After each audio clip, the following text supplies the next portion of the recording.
আসসালামু আলাইকুম আমার প্রিয় বন্ধুরা, আপনারা কেমন আছেন? আলহামদুলিল্লাহ, আমিও ভালো আছি আপনাদের দোয়ায়।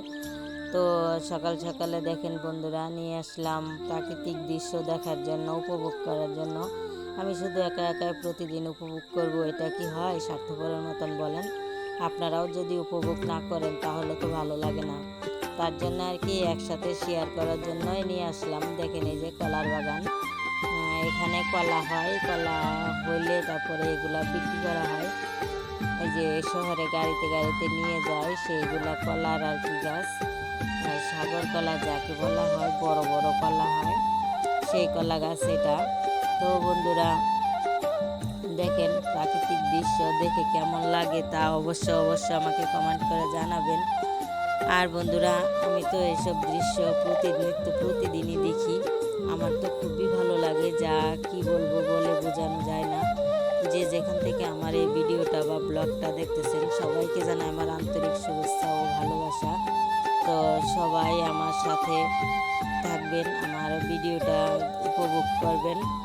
আর যদি ভালো লাগে চ্যানেলটা দেখে একটুও, তাহলে সাবস্ক্রাইব করবেন, শেয়ার করবেন, বেল বাটন বাজিয়ে রাখবেন আর নোটিফিকেশন বাজিয়ে রাখবেন, যেন আমি নতুন কোনো ভিডিও দেওয়ার সাথে সাথে আপনাদের ফোনে চলে যায়। আর বন্ধুরা, তো অনেক কথাই বললাম, আমার গ্রাম কেমন লাগলো তা তো অবশ্যই ছোট্ট করে হলেও কমেন্টে আমাকে জানাবেন। তো কাছে এবং দূরে যারা দেশের বাহির থেকে আমার বন্ধুরা দেখতেছে আর দেশের বন্ধুরা তো আছেই, সকলকেই আমার শুভেচ্ছা জানাইছি কিন্তু আমি। তো আমার ভিডিওগুলো পুরোটা দেখবেন, অল্প অল্প দেখলে বন্ধুরা আমার ওয়াচ টাইম হয় না, আমার ওয়াচ টাইম মোটেও হয়নি। তো দয়া করে আমার ওয়াচ টাইম পূর্ণ করার জন্য পুরোটা ভিডিও দেখবেন। অল্প অল্প ভিডিও দেখা ভালো লাগে না। আর আজকে আমি সজনা পাতা ভাজি করব, তেলাকুচুর পাতা, সজনা পাতা দুটো মিলে একসাথে করে ভাজি করব বন্ধুরা। এই ভাজিটা খেলে একবার যদি খেয়ে দেখেন তাহলে বুঝতে পারবেন যে এই ভাজিটা কতটুকু ভালো লাগে। আমি যেভাবে ভাজিটা করব সেভাবে একবার হলেও খেয়ে দেখবেন, খেয়ে আমাকে অবশ্যই কমেন্টে জানাবেন যে ভাজিটা কেমন লাগে।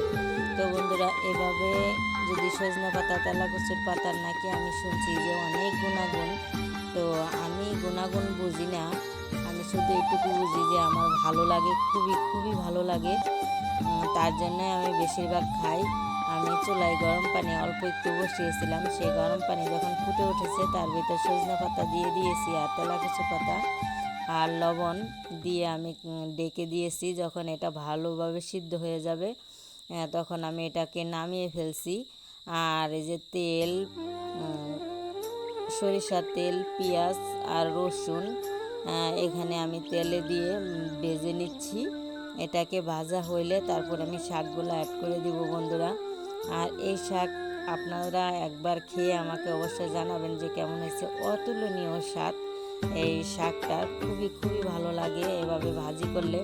মানুষ কথাই বলে যে যত্ন সহকারে যদি ভালোভাবে ভাজি করা যায়, যে কোনো রান্নাই করা যায়, তাহলে পথের দুলবাও নাকি খেতে ভালো হয়। এই যে আমি শুকনো মরিচ দিয়ে দিচ্ছি, অবশ্যই আমি শুকনো মরিচ সাথে অ্যাড করবো, আগে শাকগুলো দিয়ে নিই, নয়তো শাকের কালারটা নষ্ট হয়ে যাবে। এই জন্য আমি একটু পরে দিব শুকনো মরিচ ভাঙা, মানে গুঁড়ো করাটা। আমি শুকনো মরিচ ভেজে গুঁড়ো করে রেখে দিয়েছি, সেটা আমি দিয়ে দিব, হাত দিয়ে মানে ভেঙে রাখছি। তো বন্ধুরা, যে যেখান থেকে আমার ভিডিওটা দেখতেছেন সবাই সজনা পাতা খাবেন, এটাই নাকি অনেক রোগের উপকারিতা আসে। তো বন্ধুরা, আমরা বাংলাদেশের মানুষ বেশি দিন বাঁচি না, তারপরেও যদি একটু খাবারে যদি একটু খাই, তারপরে যদি একটু কোনো রকম ভালো হয়, তাহলেও বা সেটা খারাপ কোথায় বলেন। তো আমরা আগের মানুষে শুনছি সব লতা পাতা, শাকসবজি সব কিছুই খেত, কিন্তু আমরা তো কিছুই খাই না। হিসাবে আমরা দেখেন অল্প কিছু বয়স হলেই আমরা মারা যাই, কারণ আল্লাহ পাঠাইছে একদিন, দুনিয়ায় নিবেই একদিন। কিন্তু তারপরেও অনেক আগের মানুষ অনেক পুষ্টিগুণত শাক সবজি সব কিছু খেত। আর এখন আর সব কিছু সার দেওয়া, সব কিছু দেওয়া, সব কিছুতেই ভেজাল। তারপরে এই শাকে কিন্তু কোনো ভেজাল নাই।